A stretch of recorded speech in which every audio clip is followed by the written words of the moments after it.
Bonjour, c'est Claire Dewey, coordonnatrice des communications de l'Observatoire de migration francophone au Canada, et aujourd'hui on rencontre un membre du comité scientifique.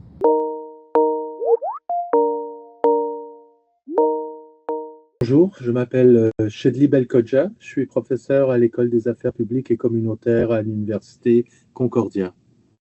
Pouvez-vous nous donner un aperçu de votre trajectoire académique et de vos travaux actuels?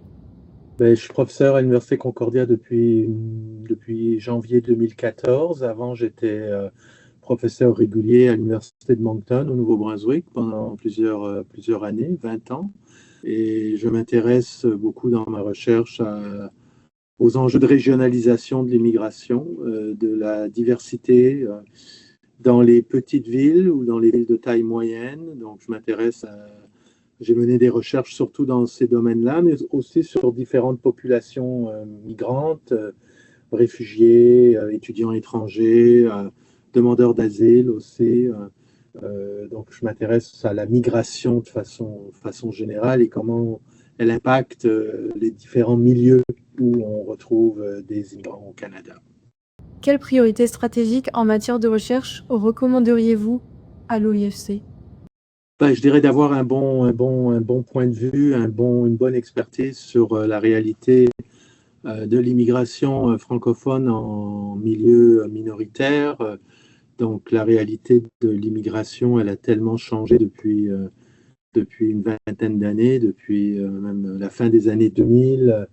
Elle transforme les différents milieux. Je pense que l'Observatoire donc doit être capable de mener des recherches sur le terrain, d'engager les chercheurs dans différents milieux universitaires, les étudiants, de développer donc une expertise de recherche à partir de la richesse des personnes qui travaillent dans différentes institutions postsecondaires. Donc déjà ça, donc de créer cet espace qui permettrait aussi d'avoir une communauté de chercheurs qui se connaissent, qui travaillent ensemble, et cela pourrait faire avancer un agenda de recherche. Je crois que l'Observatoire ne doit pas être uniquement une boîte au service des décideurs publics, ne doit pas livrer de la recherche sur mesure pour les décideurs publics. Pour moi, ça serait l'erreur.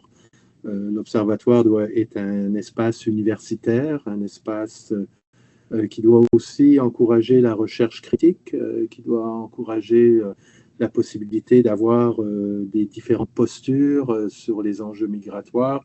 Et pour y arriver, il faut écouter toutes les voix, il faut créer en fait cet espace pluriel qui permettra, moi je crois, de faire avancer la recherche.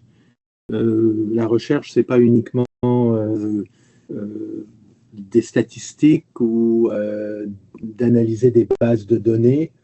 La recherche, c'est d'aller sur le terrain, donc ça dépend des méthodologies et je crois que moi, je priorise beaucoup dernièrement une approche ethnographique ou une approche de terrain où j'aime observer. Donc oui, l'observation, les entretiens qualitatifs, d'entendre les histoires migrantes, c'est tout un champ aussi qui est important, de bien comprendre les trajectoires migrantes, les raisons de personnes de quitter leur pays pour venir ici.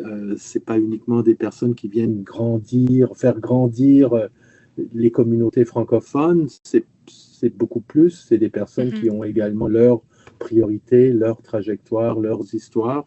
Et je crois que un observatoire, c'est ça, c'est d'observer, de regarder, de comprendre le monde, comprendre pas seulement les communautés francophones en situation minoritaire, mais les sociétés de départ. Moi, je m'intéresse aussi beaucoup à ces logiques-là, les conséquences que la migration a sur les sociétés de départ et de partir de là jusqu'à comprendre ce qui peut aussi transformer une salle de classe dans une école en Saskatchewan ou parce que vous avez plusieurs familles immigrantes qui arrivent dans un endroit où il y avait peut-être moins d'immigrants.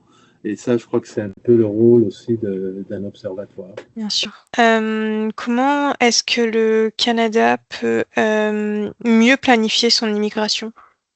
C'est assez surprenant à quel point le discours a changé autour de l'immigration.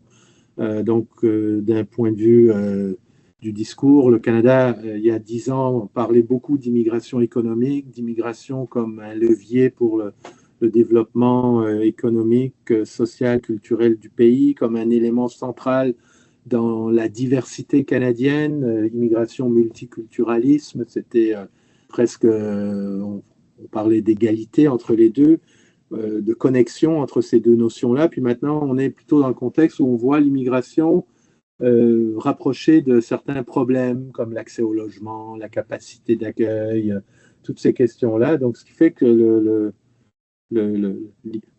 l'approche a beaucoup changé, moi je trouve, depuis quelque temps, et on est dans une position défensive, réactive, et c'est malheureux parce que quelque part, moi je pense que si le Canada voulait se démarquer des États-Unis, ça ne serait pas d'employer le même type de langage défensif, mais plutôt de promouvoir une politique plus positive de l'immigration, une politique qui encourage peut-être des innovations même dans l'accueil de différentes populations.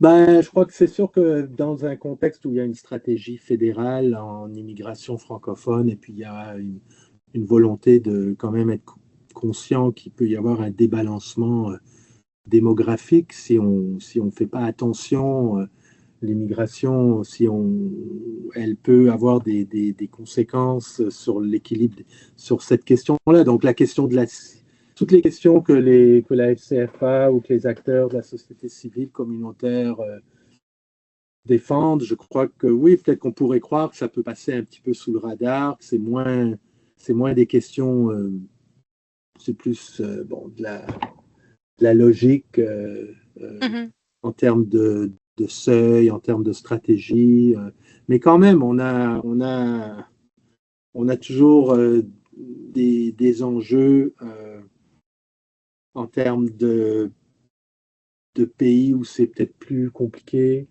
pour des conséquences aussi de certaines stratégies en immigration. Moi qui m'inquiète là de cibler certains pays dans le sud, de penser uniquement en termes de nos intérêts ici. Donc, on fait du recrutement dans des pays où le départ aussi de personnes qualifiées a des conséquences. Si on va en Tunisie ou au Cameroun et on recrute des infirmières et on voit que dans ces pays-là, toutes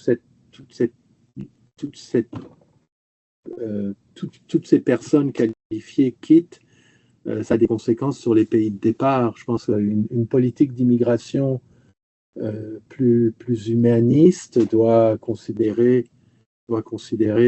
ça aussi. Merci Shedley, au revoir.